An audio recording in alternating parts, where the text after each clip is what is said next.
Bueno, lo que ahora quiero compartir con ustedes es un documental muy bueno que quiero que disfrutemos juntos, así que tomen nota lo más que puedan de los datos más importantes que puedan tener y si no, después vuelvan a ver la grabación y disfruten este documental que es muy bueno, y que nos va a reflejar mucho de lo que sucedía en el primer siglo, viste, en función siempre lo que es Jerusalén, lo que es el templo, y creo que acercándonos un poco más a esta realidad es como tal vez el texto bíblico recobra más importancia para nosotros, ¿verdad?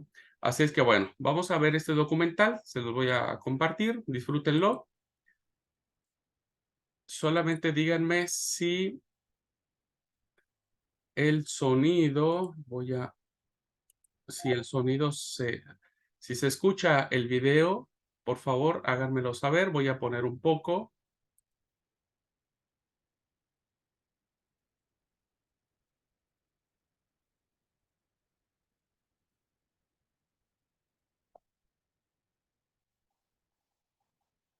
Vale. ¿Se escucha, hermanos?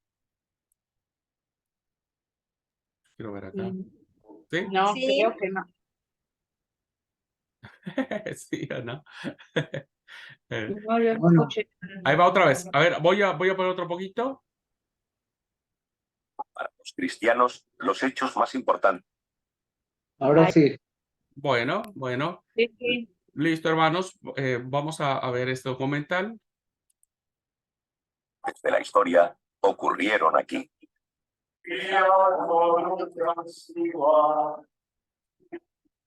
La Biblia dice que esta es la ciudad donde vivió Jesús sus últimos días y donde fue crucificado. Lo que ocurrió aquí cambió el mundo. 2000 años después, la ciudad también ha cambiado. Destruida y reconstruida más de 20 veces en otros tantos siglos. Solo quedan fragmentos, rastros y ruinas de la ciudad que conocería Jesús. Ahora, gracias a décadas de investigación, podemos revelar cómo habría sido con modelos gráficos en 3 dimensiones. Las calles y puertas por las que pudo caminar. La compleja red de abastecimiento de agua que sació la sed de esta desértica ciudad. Las piscinas donde, según algunos, Jesús hizo milagros. El complejo del templo, el corazón de la ciudad y de la fe judía, donde Jesús enseñó y oró. Una extraordinaria obra de ingeniería, arrasada casi al mismo tiempo que se terminó.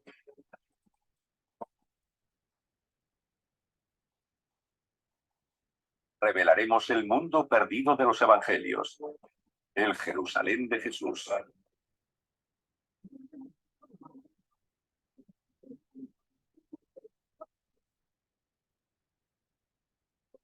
Mundos perdidos. El Jerusalén de Jesús.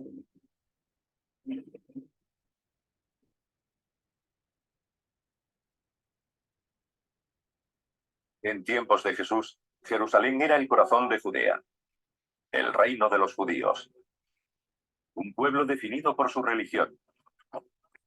Para ellos, era el lugar más importante del mundo.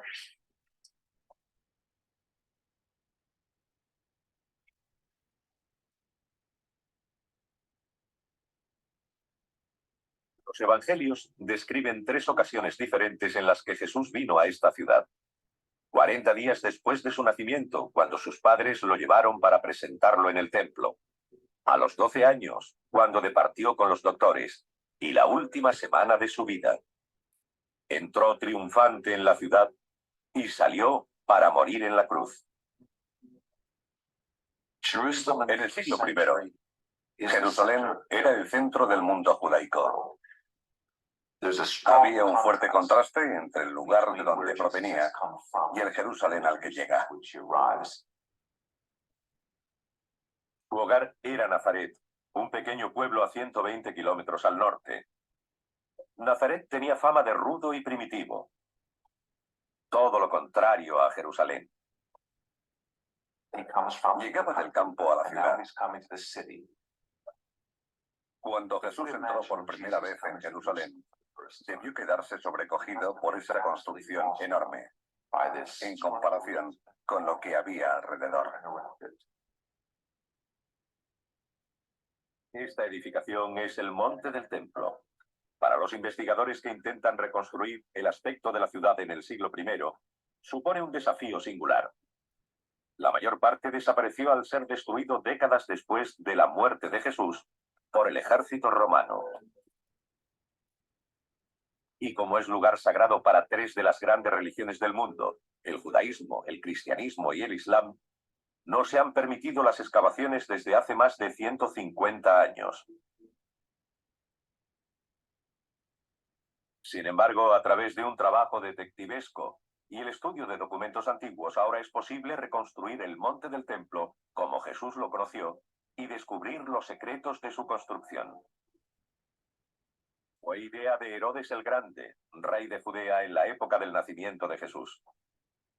Los logros de Herodes siempre se verán ensombrecidos por lo que de él se escribe en la Biblia. Ordenó la matanza de los recién nacidos, intentando acabar con Jesús. Herodes tiene muy mala fama en la historia, pero fue un hábil administrador y un constructor visionario. No solo por lo que hizo por agrandar el templo y el monte del templo. También construyó la extraordinaria fortaleza de Masada y el palacio de Herodes.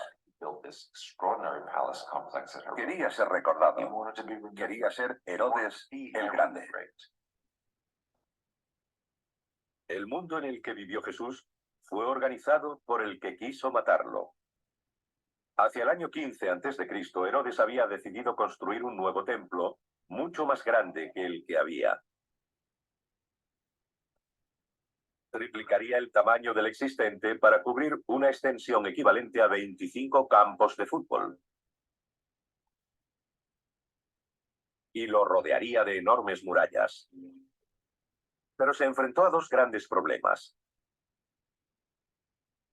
Primeramente, para el pensamiento judío solo había una localización posible para el templo.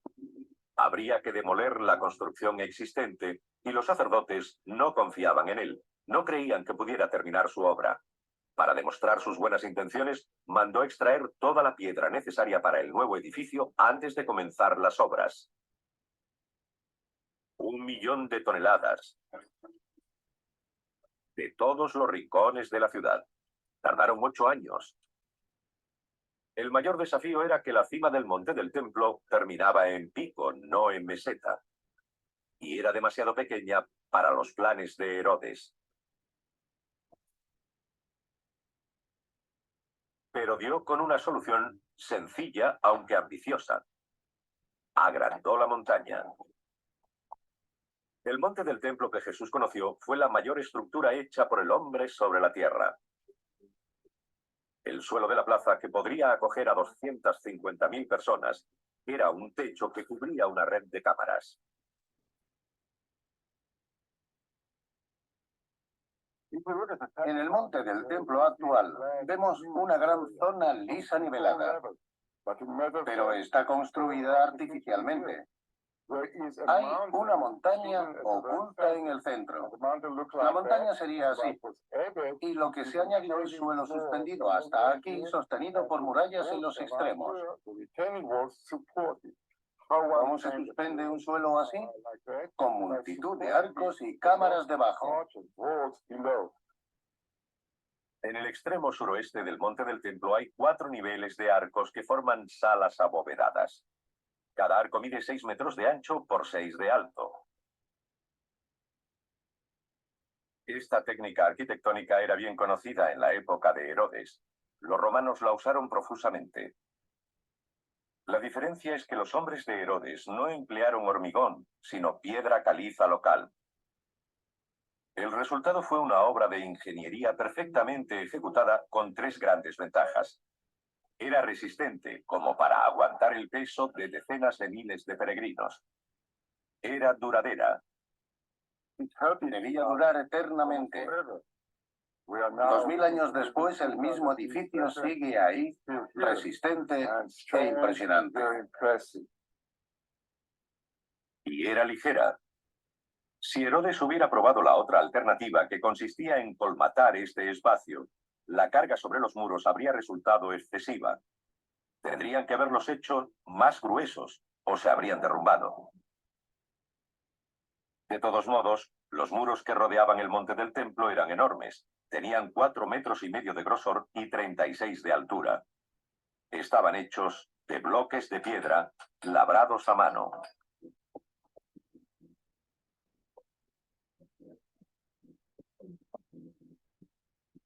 El monte del templo tiene 1,5 kilómetros de circunferencia. Una capa de piedra, si solo tuviese una hilera, tendría de 800 a 1000 unidades. De media, cada una de esas piedras pesaría unos 4.500 kilos, aproximadamente el peso de un elefante adulto. Algunas eran mucho mayores. Los arqueólogos han localizado el bloque más grande usado en la construcción del monte. Se encuentra en lo que se conocen como los túneles rabínicos. Ahora enterrado por 2000 años de evolución y cambios, en la época de Jesús estaba a la vista, al nivel de la calle. La doctora Jody Magnes es una experta mundial en la arquitectura del Jerusalén de Jesús. Esta gran piedra forma parte de lo que se llamó hilera maestra. La idea era estabilizar el monte del templo, incorporando una serie de piedras mucho más grandes, altas y pesadas que el resto. Es difícil imaginar su tamaño. Es 20 veces mayor que los bloques más grandes usados en la construcción de las pirámides de Egipto. Tiene 12 metros de largo y 3 de alto, y pesa más de 400 toneladas. Jesús o cualquier otro visitante de Jerusalén se encontraría ante una edificación de gran escala. Y los constructores de Herodes la abordaron con gran ingenio y destreza. Cada hilera de piedras está ligeramente retrasada, ligeramente compensada con la de abajo. Esto da estabilidad a las partes más bajas de los muros, necesaria para llevar el peso arriba. Y eso crea, o debería decir, corrige una ilusión óptica. Si las piedras se hubieran dispuesto exactamente unas encima de otras, la construcción es tan monumental que habría parecido inclinarse hacia el exterior. Esto hace que parezca que el muro es recto. Los canteros fueron tan hábiles que el espacio entre las piedras es casi nulo. Simon Gibson nos demuestra su pericia. Encajaron las piezas perfectamente. Los canteros fueron tan exactos que si pongo un billete de $50 aquí, consigo que no se caiga. Pero solo eso, porque no entra. Esta parte del muro ha permanecido intacta 2000 años, pero los constructores confiaron en el conocimiento del trabajo, no en la argamasa, para mantener unidos los bloques. 18.000 personas trabajaron para levantar estos muros. La tarea comenzó 15 años antes del nacimiento de Cristo y se prolongó durante 80 más. El lugar, tal como lo conoció Jesús, era la mayor obra del mundo. Pero ahora podemos recrear su aspecto cuando se terminó. La mayor edificación sobre la tierra. Estuvo en pie solo 5 años antes de que un brutal ejército romano lo destruyera. A continuación, uno de los grandes enigmas de la arqueología. Reconstruiremos el edificio más importante de la vida de Jesús y la culminación del monte, el propio templo.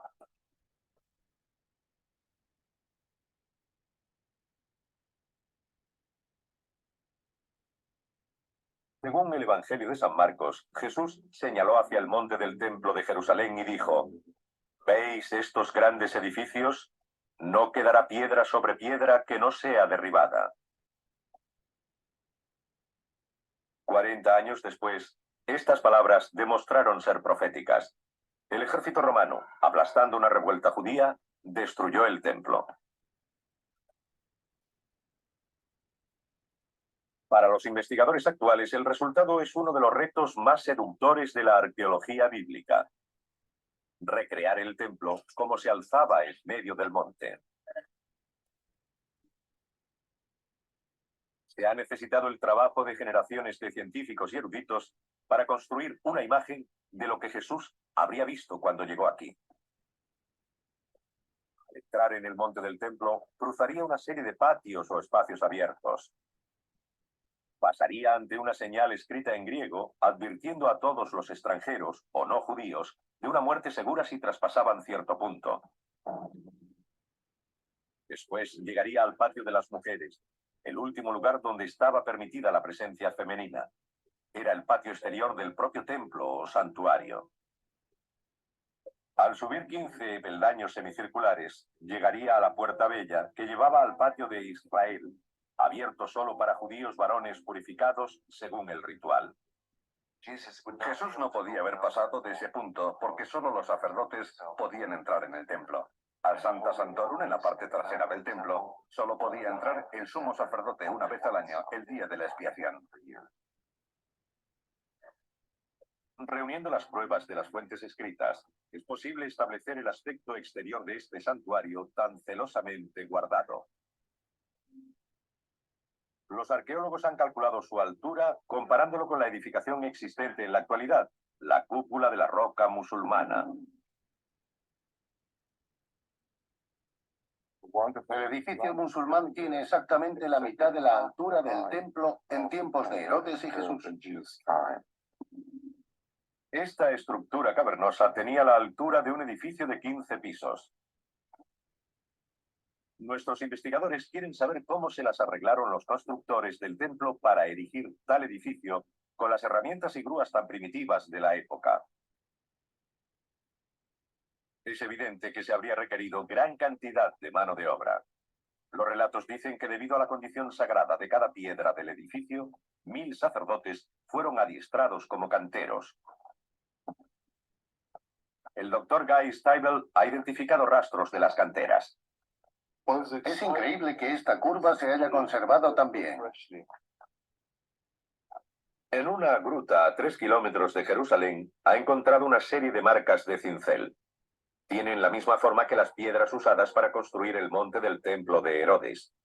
Aquí podemos ver una línea horizontal y aquí abajo otra vertical. Se ve el filo de cada una. Usaron picos para ir haciendo las hendiduras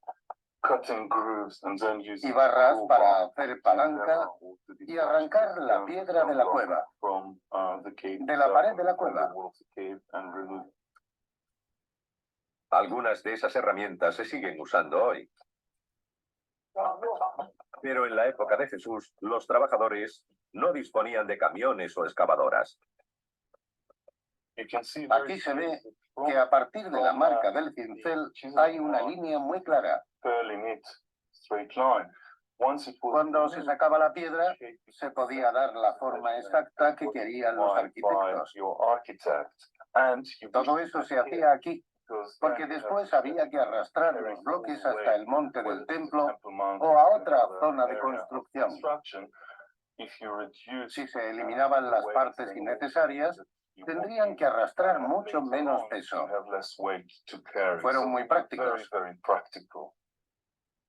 El transporte requirió de una combinación de fuerza bruta e innovadora ingeniería. El arqueólogo Ronnie Reich ha recreado una solución que usaron los constructores. Es un sistema sencillo pero efectivo. El bloque de piedra se convierte en eje entre dos ruedas. 10 hombres podrían llevarlo rodando. Cada eje podría mover 450 kilos. Una carga imposible de desplazar por una única persona. Así que fue este ingenio el que movió las piedras. Una vez trasladadas, todavía quedaba colocarlas en el lugar indicado. Cada bloque pesaba aproximadamente 10 toneladas. Se usaron sencillas grúas para elevarlas. Hemos construido un bípode con cuerdas y poleas. Las cuerdas se pueden mover con palancas. 8 personas pueden subir esta piedra a 1, 2 o 3 metros de altura y dejarla en su sitio suavemente. El resultado final sería majestuoso. Pero hay algo de misterio en la construcción del templo.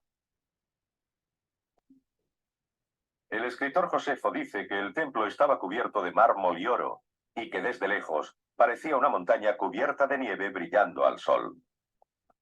Algunos investigadores modernos lo encuentran difícil de creer. La razón es que no había mármol en Israel, en la antigua Palestina. No existía. Tendría que haber sido importado de otros lugares como Turquía o Grecia, y hay muy poco mármol importado durante la época de Jesús. Fue mucho después cuando empezó a traerse en cantidades importantes. Hillel Geba puede haber encontrado la respuesta. A cierta profundidad bajo el Jerusalén contemporáneo, ha encontrado las ruinas conservadas de la casa de una persona adinerada.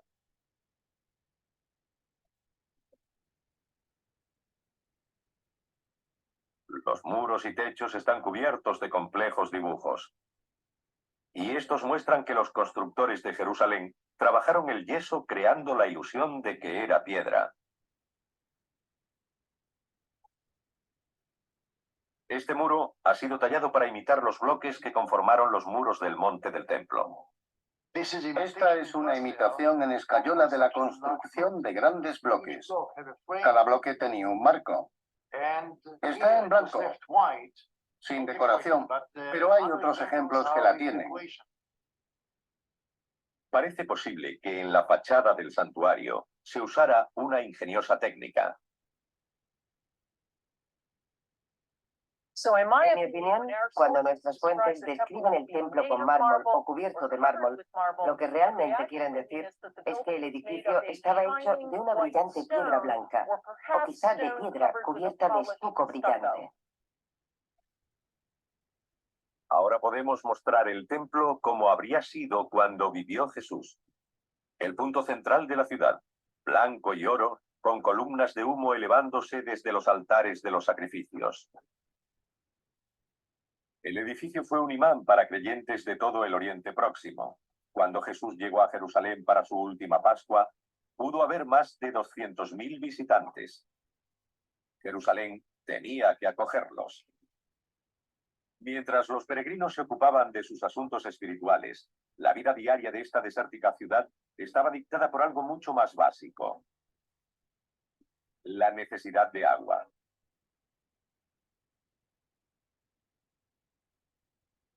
La tradición dice que una semana antes de su muerte, Jesús hizo su entrada triunfal en la ciudad de Jerusalén.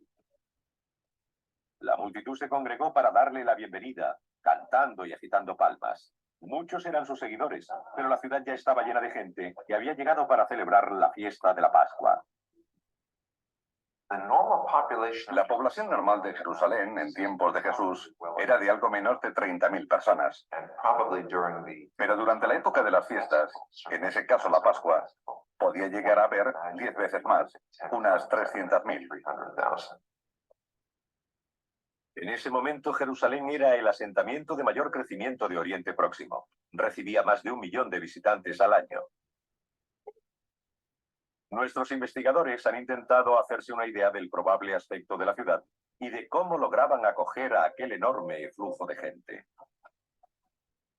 Algunos de los beneficios eran claros y evidentes. Los peregrinos llevaban riqueza. La propia construcción del templo generó mucho dinero. Los peregrinos que llegaban a Jerusalén tenían que gastar dinero en comida, alojamiento, regalos y recuentos a lo largo de su camino. Y por supuesto, pagar los impuestos del templo y los sacrificios. Décadas de excavaciones en el muro occidental del templo han descubierto los restos de una calle de 9 metros de ancha y 900 de larga, que funcionaba como un centro comercial. Es conocida como la calle de Herodes. Jesús habría caminado por aquí.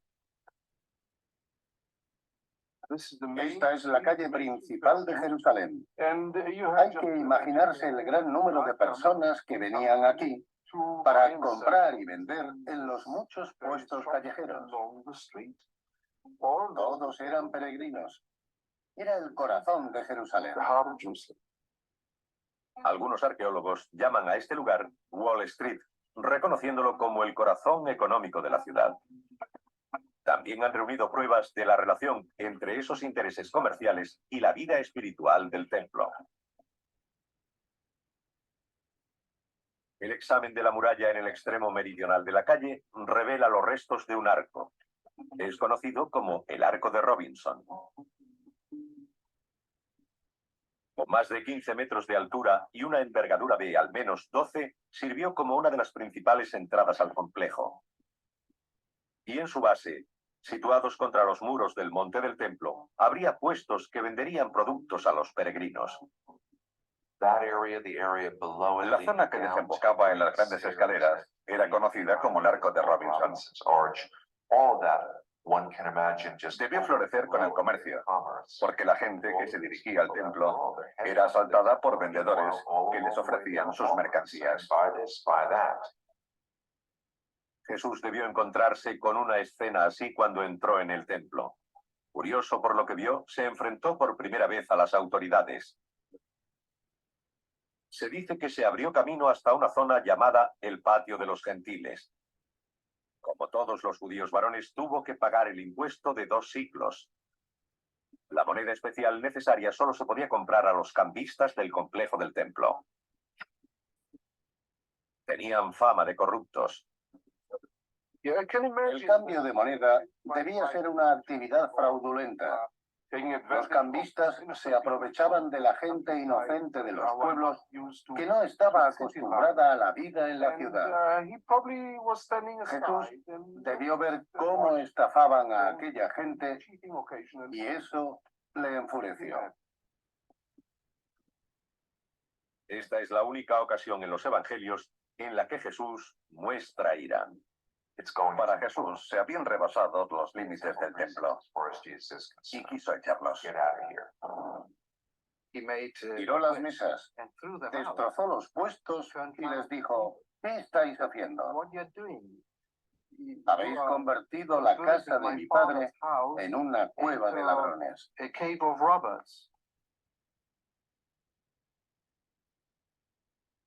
Los peregrinos proporcionaban ingresos a la ciudad, pero también tenían que recibir cosas a cambio, y el recurso más valioso de Jerusalén era el agua.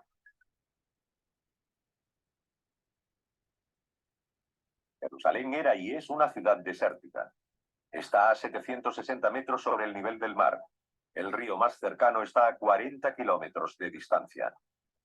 ¿De dónde conseguían esos miles y miles de personas agua para beber? Había 30 cisternas de agua de lluvia repartidas por la ciudad. La más grande albergaba un volumen equivalente a 20 piscinas olímpicas, y aún así apenas se cubría la demanda. Debían congregarse alrededor de las cisternas. Esperaban su turno porque había poca agua y muchos peregrinos. La gente no solo necesitaba agua para uso doméstico. Necesitaban una cantidad enorme para las purificaciones. Tenían que estar puros para subir al templo y visitarlo. Como parte de sus prácticas religiosas diarias y especialmente antes de ir al templo, todos los judíos debían lavarse en lo que se llamaba agua viva. Jerusalén tenía muchas piscinas diseñadas para este propósito llamadas mikvahs. En la más grande y frecuentada, la piscina de Siloé, fue donde Jesús hizo uno de sus últimos milagros. El Evangelio de San Juan nos dice que Jesús curó a un ciego. Cogió tierra del suelo, escupió, le untó el lodo en los ojos y le dijo: ve y lávate en la piscina de Siloé. Un descubrimiento fortuito durante unos trabajos de ingeniería en una tubería cercana llevó a Ronnie Reich a localizar el lugar exacto de la piscina y a comprender lo grande que era. Alimentada por uno de los manantiales de Jerusalén a través de un túnel de 500 metros, habría cubierto cerca de 2.000 metros cuadrados. Si Jesús curó a un ciego en esta piscina, la historia de este milagro pudo ser conocida por millares de personas y se extendería por toda la ciudad. Fue un desafío público a las autoridades de Jerusalén. A continuación veremos los lugares en los que habría ocurrido el enfrentamiento final.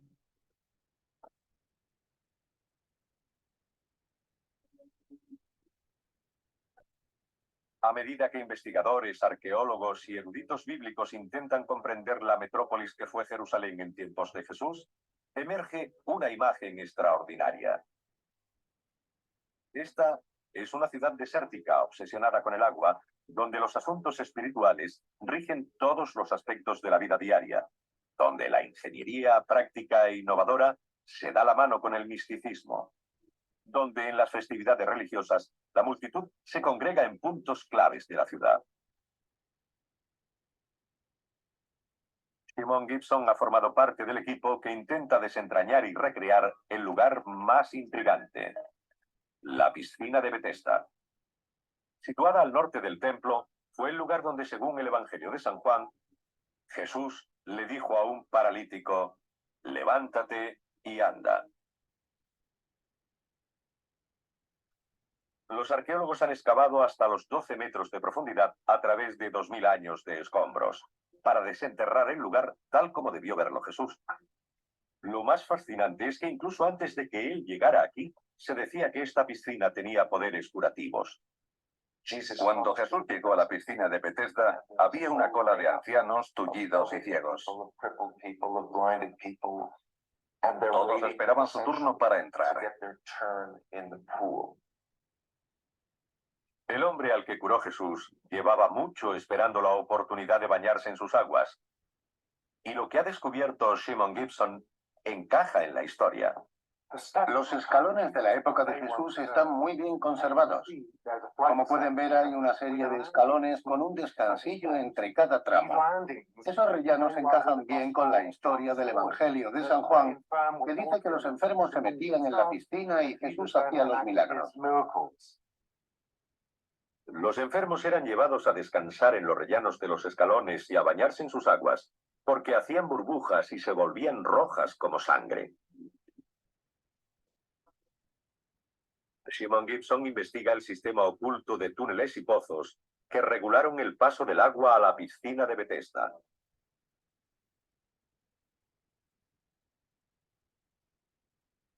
Esto era lo que producía el famoso burbujeo.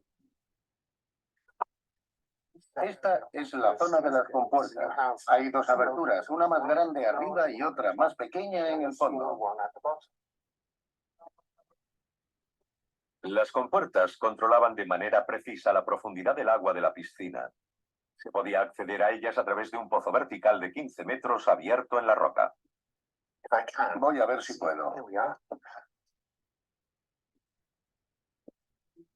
Estoy subiendo por aquí para demostrar cómo lo hizo la gente de aquella época. Aproximadamente por aquí habría un sistema de polea que habrían usado para subir la compuerta. Un duro trabajo, pero fue un sistema ingenioso. Simón también ha encontrado una explicación a la aparente presencia de sangre en el agua. En esta roca se ve una fisura y en ella hay tierra rojiza. Dentro del muro del túnel cortado entre las dos piscinas es incluso más roja. Cuando el agua pasaba hacia la piscina septentrional, los que se metían para purificarse pensarían que era sangre lo que salía del agua. Al mismo tiempo, el monte del templo rebosaba con sangre de verdad, porque cuando un peregrino ya estaba purificado, su siguiente obligación era ofrecer el sacrificio de un animal.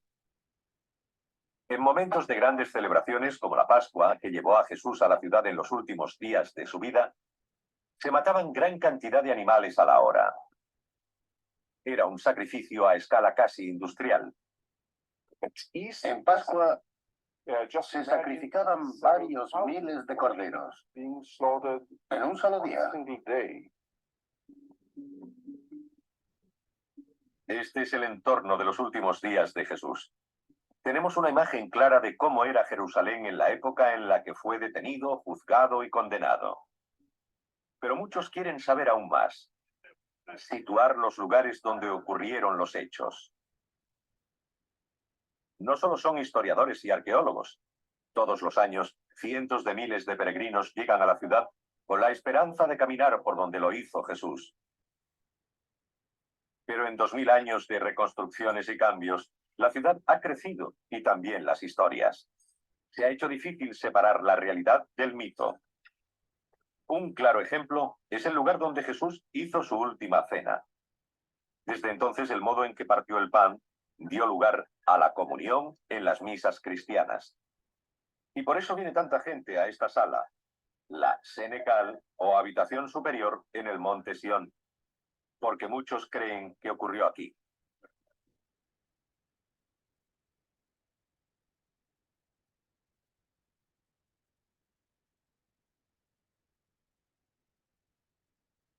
La arquitectura de la habitación, que hoy es identificada como la de la última cena, es muy posterior a la época de Jesús. Los arcos o las bóvedas de crucería de la sala son de estilo medieval. Es una arquitectura que no llegaría hasta 1000 años después del tiempo de Jesús.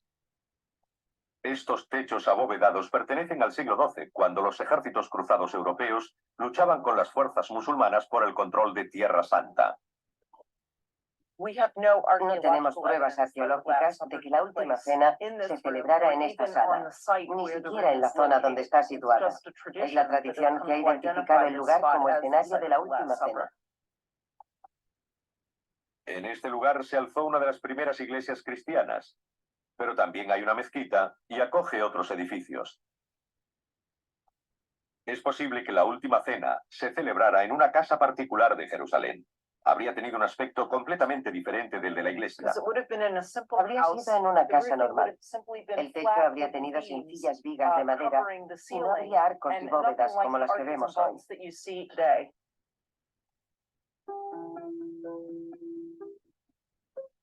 Los evangelios dicen que después de la última cena, Jesús se marchó con 3 de sus discípulos al huerto de Getsemaní.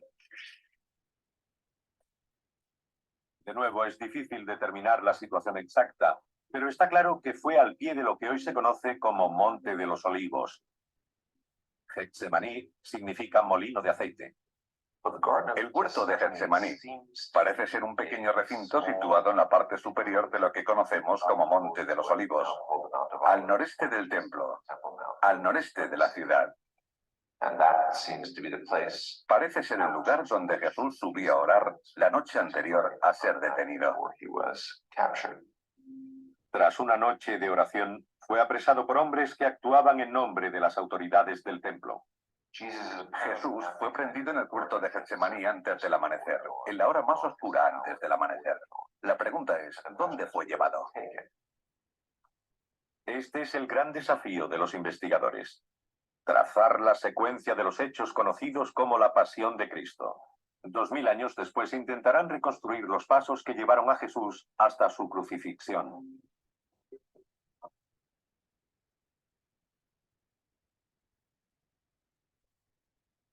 Los evangelios coinciden en que después de su prendimiento, Jesús fue llevado a la residencia de Poncio Pilato, el gobernador romano de Judea. Esto tiene sentido histórico.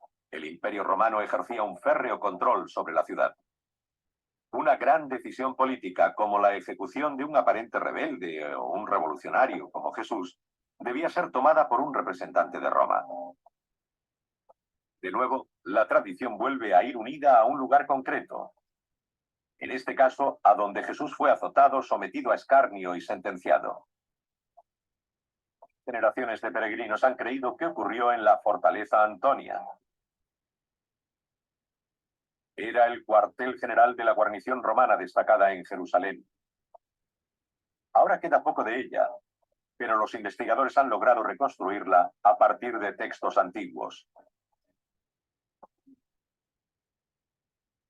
Situada en la esquina nordeste del templo, era una construcción con forma de bloque con 4 enormes torres, cada una de 15 metros de altura. La fuerte dominación romana hizo que la fortaleza Antonia quedara asociada a Pilato y al juicio de Jesús. Hoy apenas queda nada. Buscando pruebas, Jody Magnes se dirige a una zona pavimentada identificada como el Litostratos, supuestamente unida a la fortaleza y al lugar donde Jesús fue coronado de espinas. El Litostratos es mencionado en los Evangelios como el lugar donde Jesús fue sentenciado a muerte por Poncio Pilato. Los peregrinos cristianos que llegan a Jerusalén veneran este lugar. El problema es que la ciencia no respalda esta versión de la historia tradicional. De hecho, gracias a la arqueología, sabemos que este pavimento no existió en tiempos de Jesús. Se hizo después, en el siglo II, por orden del emperador Adriano, como parte de un mercado que construyó aquí. Durante siglos, los peregrinos han recorrido un camino que comienza en la fortaleza Antonia, por el que Jesús debió llevar la cruz. Es la llamada Vía Dolorosa. Por tradición hemos adoptado 14 estaciones en las que la gente se detiene para recordar lo que sufrió Jesús.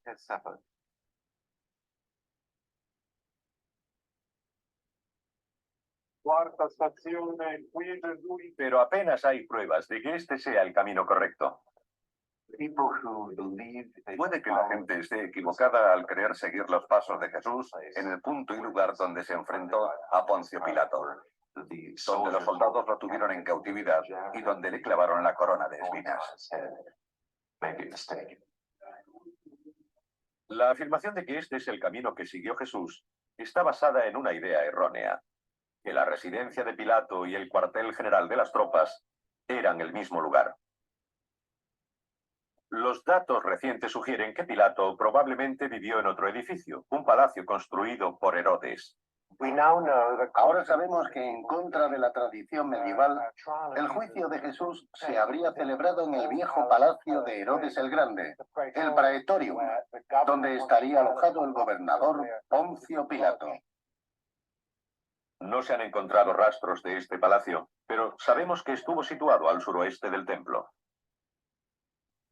Y si esta fuera la residencia de Pilato y Jesús fue llevado hasta allí, entonces no habría seguido la Vía Dolorosa. El Jerusalén moderno no es la ciudad que conoció Jesús y es casi imposible que nadie pueda seguir el mismo recorrido que hizo él. Para la mayoría de los peregrinos, lo verdaderamente importante es la dimensión espiritual del camino. Hay pruebas que sugieren que sabemos dónde murió y fue enterrado.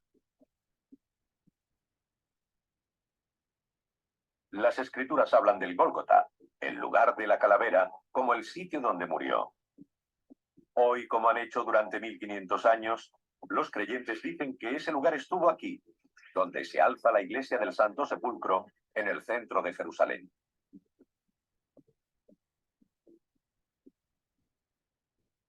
Se cree que este lugar fue convertido en iglesia 300 años después de la muerte de Jesús. Pero algunos eruditos dicen que no podría haber sido el lugar de la muerte y entierro de Jesús, porque el Evangelio afirma que esos hechos ocurrieron a extramuros, ya que la ley judía prohibía la ejecución o enterramiento dentro de la ciudad. En Jerusalén era diferente entonces. El Gólgota estaba fuera de la ciudad en la época de Jesús. Pero ahora está dentro de los límites de la ciudad.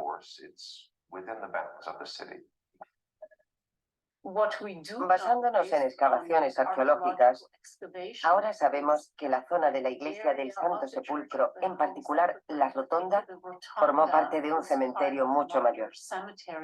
En otras palabras, esta zona estuvo fuera de los muros de la ciudad, no dentro de sus límites.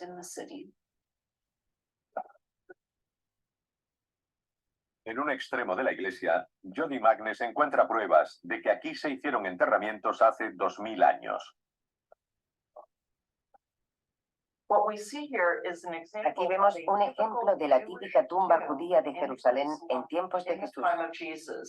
Estas tumbas eran huecos tallados en la roca, nichos hechos en las paredes de las cámaras funerarias. Todo encaja. El peso de la evidencia sugiere que este sí podría haber sido el lugar de enterramiento. Arqueológicamente hablando, la ubicación de las tumbas judías en este lugar nos hace pensar que quizá fue aquí donde Jesús fue crucificado y enterrado.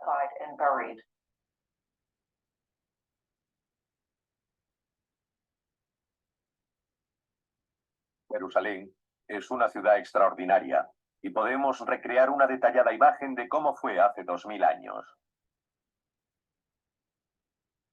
Hemos sido capaces de reconstruir el siglo I de Jerusalén física y espiritualmente. Algunos restos hemos tenido que excavarlos porque estaban ocultos bajo el suelo, pero otros siguen ahí, formando parte importante de la ciudad de Jerusalén.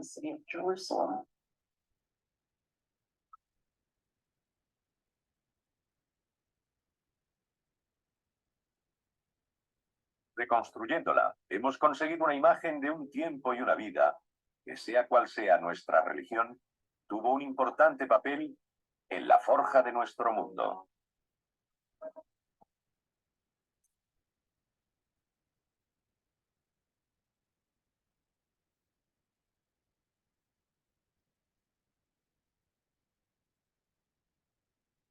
Muy bien, hermanos, pues espero que les haya sido ilustrativo este documental, acercarnos un poco en tiempo y espacio a una realidad histórica. A veces hemos espiritualizado tanto el mensaje y el evangelio que no quedamos en cuenta que este tiene una raíz profundamente histórica, ¿verdad? Objetiva, real. Y bueno, acercarnos a estos lugares, a estos símbolos, a estos significados, nos hace a nosotros comprender la magnitud que tienen los escritos novotestamentarios en función de la vida religiosa, social, política que vivía la iglesia en esos primeros tiempos. Así que bueno, espero que les haya gustado el documental y que nos ayude a vislumbrar la magnitud de lo que fue y de lo que significó el templo de Jerusalén en el tiempo de Jesús, y que, insisto, el escritor a los hebreos nos va a traer algo muy interesante en función de esto, ¿verdad? En función del templo. Así que bueno, pues estamos ya en tiempo de finalizar la clase. Si alguien tiene algún pequeño comentario que quiera hacer, con todo gusto. Tenemos un minutito para...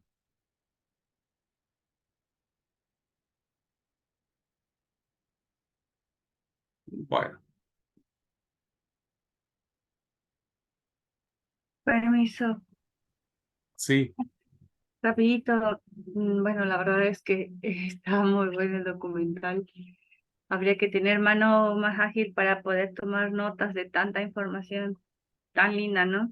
Pero sería más lindo poder, a lo mejor algún día poder estar ahí y conocer, ¿no? Sé que, como decían los historiadores, por ahí, a lo mejor los caminos, las calles, los lugares que ahora se conocen, no son precisamente los que nuestro Señor Jesús caminó, ni por las calles que anduvo, ¿no? Pero al menos tener una noción de que quizá debajo de todo eso no pudo haber acontecido todo lo que ahora creemos, en lo que se sustenta la fe que profesamos, pero no deja de admirarme históricamente lo que implicó haber construido ese templo. Era algo descomunal, y pensar que hacerlo sin la tecnología, las herramientas y todo lo que ahora se tiene, era una obra de arte, me parece que. Así que no, muy interesante, gracias. Muy bueno. gracias. Para volver a ver. Gracias. A ver, y bueno, Herodes quería ser reconocido como el grande y se le reconoció, ¿verdad? Se le reconoció. Bueno, hermanos, pues entonces vamos a dejar aquí la clase. Nos vemos el próximo miércoles para la segunda parte. El miércoles vamos a hablar un poco acerca de los esenios de Qumran, que esta es una secta, diríamos, o un grupo muy interesante, que tiene que ver mucho con el tema de las copias que tenemos sobre el texto sagrado. Así es que eso lo vamos a ver el próximo miércoles. Que Dios los bendiga, que pasen linda tarde. Cuídense mucho. Nos vemos Dios mediante el miércoles. Dios les bendiga, hermanos.